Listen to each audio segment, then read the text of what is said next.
Nossos repórteres mostram como foi a quinta-feira após o desastre provocado pela chuva em Santa Catarina. A tragédia na BR-376. Governador paranaense visita local onde ocorreu o deslizamento de terra.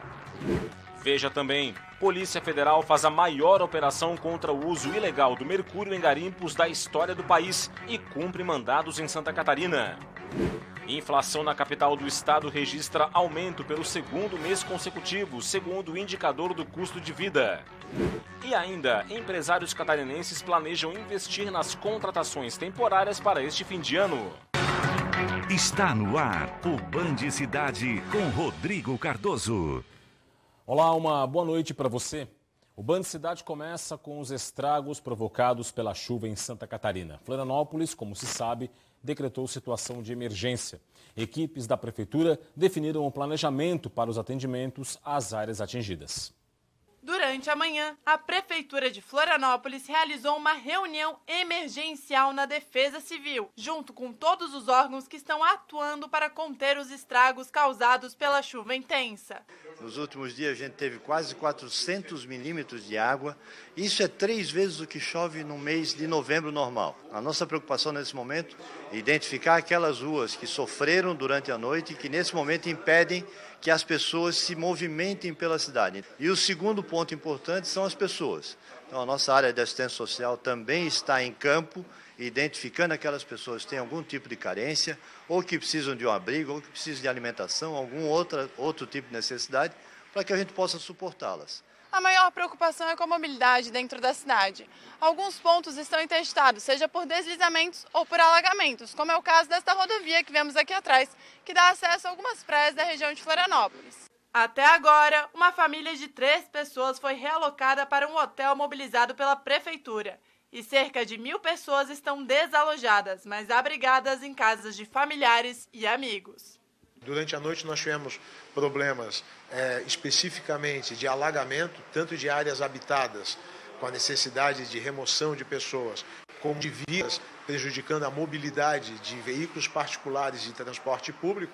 Também houve a avaliação e intervenção em alguns escorregamentos, deslizamentos de terra provocados pelo excesso de água ao longo da semana. 3 verbos são importantes: socorrer, ajudar e reabilitar. Socorrer as pessoas que ainda estejam em risco, avaliando o local onde elas estão, retirando preventivamente, eventualmente até fazendo ações de salvamento. Ajudar, através da ajuda humanitária, que é traduzida em repor suprimentos básicos que eles precisam para tocar a sua rotina, alimento, artigos de higiene, cobertores, até mesmo meios para cobrir as casas que foram danificadas e a água esteja entrando. E, por último, onde nós estamos entrando pesadamente, que é a reabilitação dos cenários impactados. O momento ainda é de atenção. Nesse momento, o importante é ter calma e tranquilidade. A Prefeitura está em campo, está trabalhando para que a gente possa retomar a cidade aos poucos. A quinta-feira foi de muito trabalho nas áreas afetadas pela chuva em Santa Catarina. O prejuízo ainda não foi calculado, mas o cenário é de desastre. Pelo menos 70 cidades foram atingidas. Confira agora com o repórter Ronaldo Penido. Um dos municípios mais castigados pela chuva foi Palhoça. Ruas viraram rios e bairros inteiros ficaram debaixo d'água. O Cristiano e a namorada tiveram que deixar a casa onde moram há uma semana e contaram com a solidariedade dos vizinhos que ofereceram apoio. Chegamos em casa, a casa estava alagada e em questão de 1 hora acho que subiu quase 1 metro de água. E foi realmente assustador, porque acionamos a Defesa Civil, acionamos bombeiros, mas todos com muito trabalho, ninguém veio nos resgatar. Não conseguiram chegar a tempo. Então a gente esperou amanhecer, pediu auxílio aos vizinhos que moravam no prédio e nos refugiamos na casa deles, né? E inclusive foram muito solidários, assim, porque serviram café, como estranhos, nos botaram dentro da casa deles. Já a Daniele não teve a casa atingida pela chuva, mas saiu de casa para ajudar. Ela conta o cenário devastador que se viu pelas ruas do município. Fui na Guarda do Cubatão ajudar meu primo, lá estava embaixo d'água, a gente entrou na água, com água no peito, para conseguir resgatar a esposa dele e a filhinha dele de 4 anos estava dentro da casa e não tinha como sair. correnteza estava carregando a gente assim, a gente tem que ser segurado por corda, porque estava muito tenso mesmo. O caos está instalado na Palhoça. Quase 24 horas após as chuvas, os moradores de Palhoça tentam voltar à vida normal. Quem mora neste bairro esperou o nível da água baixar para iniciar a limpeza e voltar para casa. Em Palhoça, mais de 600 pessoas ficaram desalojadas ou desabrigadas. A casa do Leandro foi tomada pela água. A família tentou salvar o que deu. Hoje eles iniciaram a limpeza do local. Sem água ainda, eu sei que não é culpa da Casam, mas nós estamos pegando água do vizinho aqui na piscina para tentar limpar um pouco a casa. A casa ficou tomada de barro? Totalmente. Cheio de barro embaixo, tudo. E a gente até deixou erguida porque provavelmente vai vir mais chuva. E a gente só vai ficar monitorando a chuva agora. Os municípios da Grande Florianópolis contabilizam estragos. Em São José, a chuva provocou o chamado de 137 ocorrências na Defesa Civil Municipal. Há 350 pessoas desabrigadas no município. São João Batista ficou 70% debaixo d'água. Imagens que circulam nas redes sociais mostram animais sendo arrastados pela correnteza. A cidade, que é considerada a capital dos calçados, pode enfrentar prejuízos na economia. O município de Tijucas deslocou voluntários para auxiliarem no resgate em São João Batista, onde não há meios de entradas por vias terrestres. Em Biguaçu, um condomínio inteiro ficou alagado. A chuva forte levou o governo do estado a decretar situação de emergência em Santa Catarina. A gente alerta para as pessoas evitarem transitar entre cidades, pegar rodovias federais e estaduais, porque nós temos vários pontos de interdição e alguns pontos ainda com uma mudança do modelo de previsão meteorológica, em que a gente teve muita chuva durante os últimos dias, 400, 500, 600 milímetros em algumas regiões, mas que agora a gente tem precipitações pontuais durante algum horário do dia, o que facilita a nossa ação de resgate, de socorro às vítimas, mas ao mesmo tempo traz um risco aí para novos desmoronamentos, deslizamentos, movimentos de massa de uma forma geral, trazendo risco para rodovias, para residências em locais de risco. Então, para que as pessoas sejam bem atentas e destacando a importância da organização na sua cidade, da Defesa Civil como um todo. Pelo menos 37 famílias ficaram desabrigadas em Santo Amaro da Imperatriz. Equipes dos bombeiros tiveram que resgatar pessoas que estavam escapando da água nos telhados de suas próprias casas. A cidade ficou ilhada após interrupções no trânsito em rodovias que dão acesso ao local. Moradores da Grande Florianópolis relatam que há muito tempo não chovia tanto na região. Eu perdi quase tudo, perdi alimentos, perdi os guarda-roupas todos estufaram, a geladeira emborcou e jogou coisa, porque a gente não imaginava que ia dar uma enchente como deu em 1995, no Natal, né?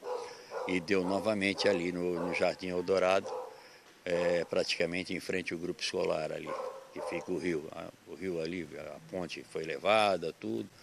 E estou aguardando a água baixar para voltar para lá, para a residência, para providenciar a limpeza, né? E começar tudo de novo. A tragédia na BR-376. O governador do Paraná, Ratinho Júnior, esteve hoje na área afetada pelo deslizamento de terra na Serra do Mar. Horas de trabalho, equipes do Corpo de Bombeiros e da concessionária que administra a rodovia seguem na operação de resgate na BR-376 em Guaratuba.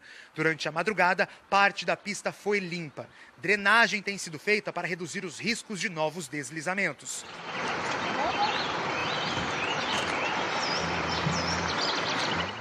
Na manhã desta quinta-feira, o governador do Paraná, Carlos Massa Ratinho Júnior, esteve na área afetada.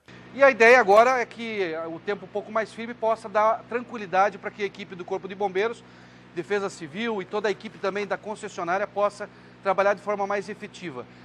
São 54 homens que estão trabalhando, né? A equipe mais especializada do Corpo de Bombeiros está aqui, o Ghost, que é a nossa elite do Corpo de Bombeiros para resgates de áreas extremamente difíceis. E a nossa torcida para que a gente possa terminar o quanto antes esse trabalho do Corpo de Bombeiros, para que volte à normalidade também daqui do trânsito na rodovia 376, que é muito importante para a ligação entre Paraná e Santa Catarina e automaticamente que consiga ter um menor prejuízo de vidas também nesse processo. Equipes especializadas e cães farejadores têm auxiliado na busca por vítimas. Segundo o governo, não é possível afirmar com precisão quantos carros estão debaixo da terra. Ainda assim, a estimativa é de que cerca de 30 pessoas estejam soterradas. A expectativa é de que o tempo mais estável facilite o trabalho de busca nas próximas horas. A rodovia segue interditada e não há previsão de liberação. Uma massa de ar quente passa a predominar em Santa Catarina. Mesmo assim, tem previsão de chuva para o estado nesta sexta-feira. As informações agora na previsão do tempo do Band Cidade.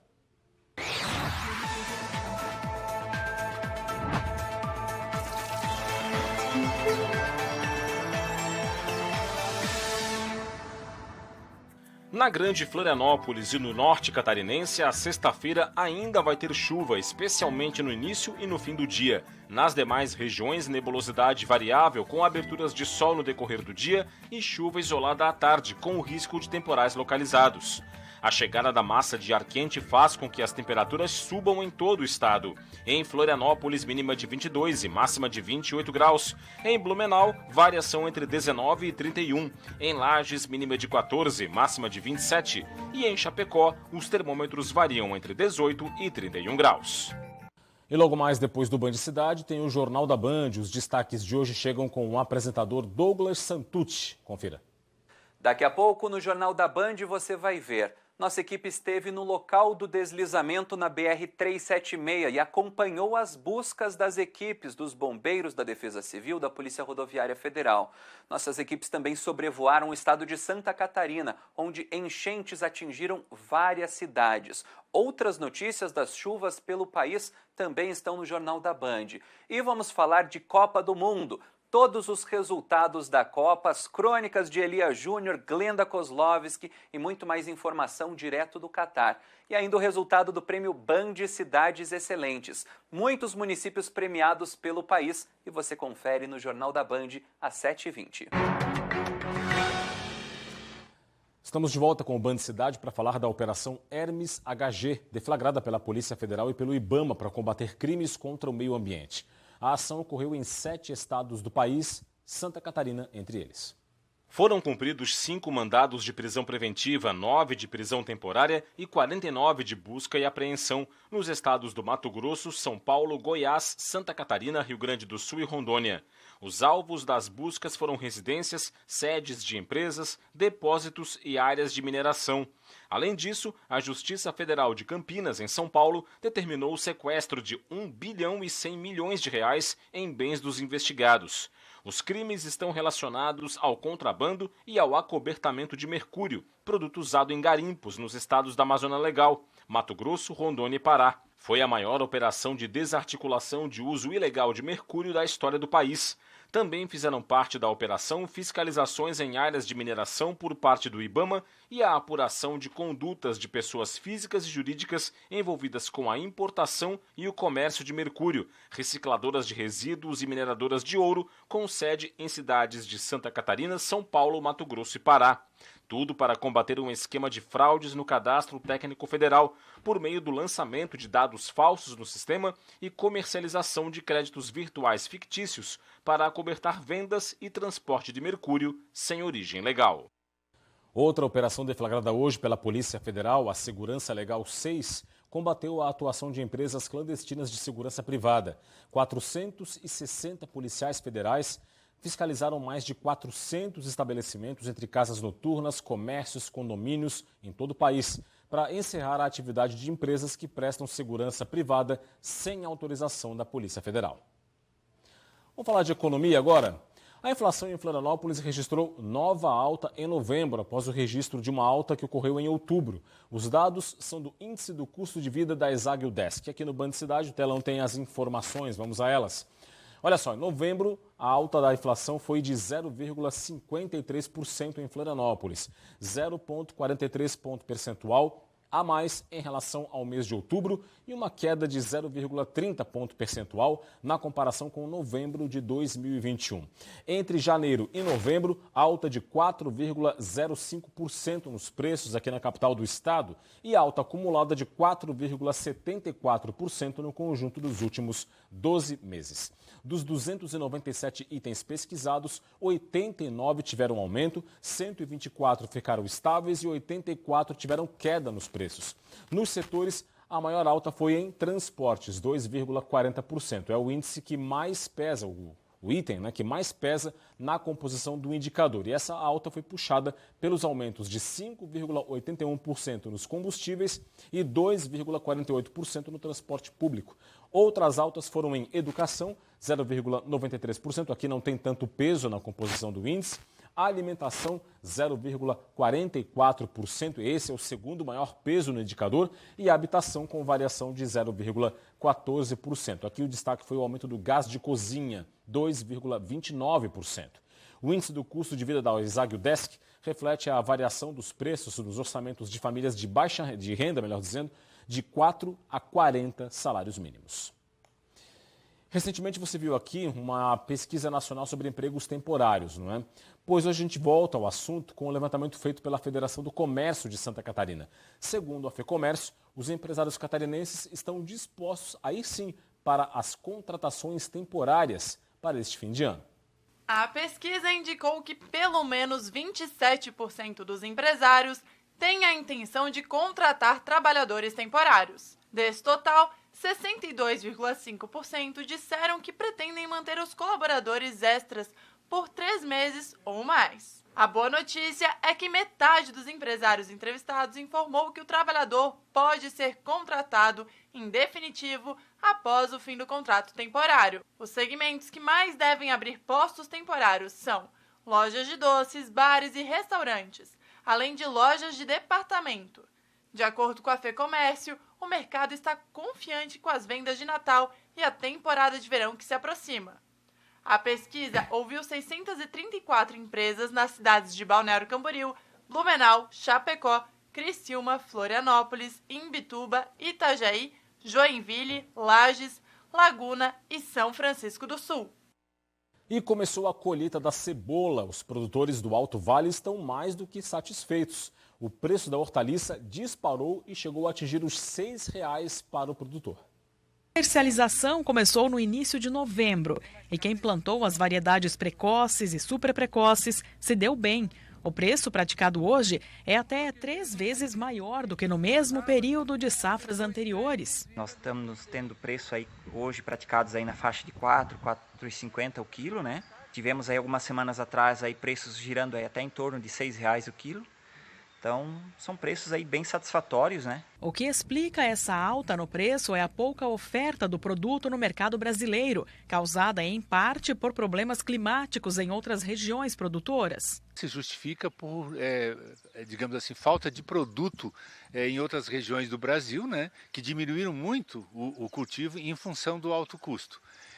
E aí as condições climáticas também não favoreceram. Em virtude a atraso de safra, e zebras em safras paulistas, que vem acontecendo, deu muita chuva lá, saiu um pouco antes do período que deveria sair e faltou cebola no mercado e é a lei da oferta e procura. E nas cerealistas o movimento é intenso, toneladas de cebolas partem daqui para todo o Brasil. Na empresa do Leandro, que fica na Vila Nova, em Ituporanga, o trabalho não para. Esta cebola aqui vai ser transportada de Ituporanga para Manaus, capital do Amazonas. Então tudo está sendo colocado em contêineres que seguirão até o porto de Itajaí. E de lá vão contornando a costa brasileira até o porto de Belém, de onde seguirão então via transporte fluvial pelo rio até chegarem ao destino, Manaus, capital amazonense. Essa viagem leva em torno de 15 dias. Cada container leva 29 toneladas de cebola e como ela segue refrigerada a 10 graus, chega ao destino sem perder qualidade. Além do norte, o nordeste também deve consumir muita cebola daqui. Esse ano é um ano que o nordeste provavelmente vai começar a carregar cebola com a gente aqui de Santa Catarina, em virtude das chuvas que está acontecendo lá também. A estimativa da EPAGRE é que sejam colhidas em Santa Catarina em torno de 540 mil toneladas de cebola em 17.600 hectares. A produtividade média deve ficar em torno de 30 toneladas por hectare, com parte da produção podendo ser armazenada. E a tendência é que o preço caia quando a oferta aumentar. 7h11, passadinha agora no portal tvbv.com.br. Vamos ver os destaques do momento. Aqui na tela para você. Famílias ilhadas são resgatadas na Grande Florianópolis. É o principal destaque do portal hoje. Tempo firma ajuda no trabalho do Corpo de Bombeiros em áreas alagadas. Tem também Homem é preso com arma de fogo em Capão Alto. Uma operação da polícia incinerou 22 toneladas de drogas apreendidas em Santa Catarina. Mas para baixo aqui também tem, bombeiro desaparece ao tentar salvar pescador em Navegantes. Tem ainda, Casan informa contenção de água na Grande Florianópolis. E Santa Catarina confirma a primeira morte por Mpox, a antigamente chamada varíola dos macacos. Tudo isso e muito mais você acessa em tvbv.com.br. Aponte a câmera do seu smartphone para o QR Code que está na sua tela e fique muito bem informado. De volta com o Band Cidade para falar da seleção brasileira na Copa. O técnico Tite fez mistério nos primeiros 2 jogos da Copa do Mundo e deve fazer de novo a partir das oitavas. Mas para amanhã contra Camarões, a dúvida fica com apenas 3 posições. O capitão já está definido, é o lateral direito Daniel Alves.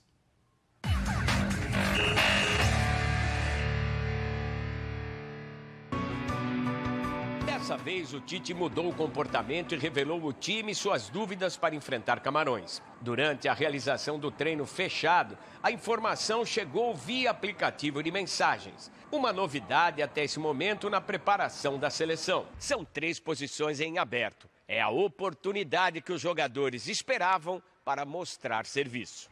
Todos estão aqui, querem fazer parte deste momento. A disputa é muito sadia dentro do grupo. A gente tem uma relação muito boa. E a gente sabe que o momento que aparece, a gente está preparado. A Copa do Mundo é o sonho de todo jogador, receber uma oportunidade de jogar com a camisa da seleção brasileira é uma coisa única, então a gente tem que enfrentar isso com muita alegria, sabendo da responsabilidade que é representar. Ainda longe do gramado, mas com o grupo no local onde o Brasil treina, Neymar, Alexandro e Danilo seguem o trabalho de recuperação. Neymar não tem mais febre e luta para se recuperar de um problema no tornozelo. Alexandro também faz tratamento por causa de dores no quadril. Danilo está em uma fase mais avançada e já ensaia o seu retorno. Eu vejo os 3 se recuperando muito bem, dia a dia. Eu acho que o departamento médico tem a função maior de poder falar sobre isso, mas a gente como grupo vê eles bem, vê eles felizes, positivos e melhorando a cada dia. E a gente sente que eles estão muito focados nessa recuperação para estar mais próximo possível junto com a gente dentro de campo. E a gente sabe, né, a importância que eles têm, os 3, e a experiência que eles também têm. Então a gente sabe que eles estão conduzindo da melhor maneira e a gente vai estar ali esperando eles para eles poderem nos ajudar. Em breve, Florianópolis vai contar com um museu de arte digital e inovação. A área destinada ao novo museu foi apresentada nesta quinta-feira. O museu foi idealizado pela agência de propaganda Propag como uma homenagem a Florianópolis. A gente teve essa ideia em função dos 60 anos da Propag, né, que nasceu em Santa Catarina, em Florianópolis, e que hoje a sede fica em São Paulo e a gente quis dar um presente para a cidade. Eu tenho a expectativa de que o que nós vamos ver hoje é uma grande proposta para a cidade, desenhada por um conjunto de empreendedores que gosta de Florianópolis e quer ver a cidade se desenvolver. A área destinada à construção do museu foi apresentada à imprensa na tarde desta quinta-feira, em evento no centro da capital. O conceito do museu é inspirado na história da ilha de Santa Catarina. O projeto arquitetônico é do escritório paulista Otaki. Um edifício horizontal, bastante tecnológico, mas que está amparado na construção de um sambaqui, obviamente artificial, que dialogaria com a história não só da ilha, do estado, mas também da própria construção do ser humano, né? Então, a ideia é a arquitetura poder transmitir todo esse conceito da onde vem a arte digital numa edificação. O paisagismo vai ser elaborado pela JEB Arquitetura Viva de Florianópolis. O projeto é considerado inovador e é inspirado em museus interativos da Ásia e da Europa. Esse espaço que vai fazer uma conexão desde o passado, com toda a história do conceito da arquitetura que o Rodrigo trouxe através do sambaquis, com o presente e o futuro da nossa cidade, né? Criando a conexão espacial do centro histórico com o mar, através desse primeiro equipamento que estaria fazendo essa ressignificação do aterro da Baía Sul para a nossa cidade. 7h18, você vê agora imagens ao vivo de Balneário Camboriú, praia central da cidade do litoral norte do estado. Não chove neste momento, o tempo é bom por lá, pelo menos por enquanto. 24 graus é a temperatura neste momento. Tem algumas obras ali acontecendo na praia central de Balneário Camboriú neste momento. E é isso, ficamos por aqui com o Band Cidade. As reportagens desta edição estão no nosso portal tvbv.com.br. Acesse, aponte a câmera do seu smartphone para o QR Code que está na sua tela e fique muito bem informado. Vem aí as notícias do Brasil e do mundo no Jornal da Band. Mais informações de Santa Catarina amanhã, meio-dia, no Jogo Aberto SC e meio-dia e 20 no SC Acontece. Forte abraço, muito obrigado pela audiência, uma boa noite e até amanhã. Tchau, tchau.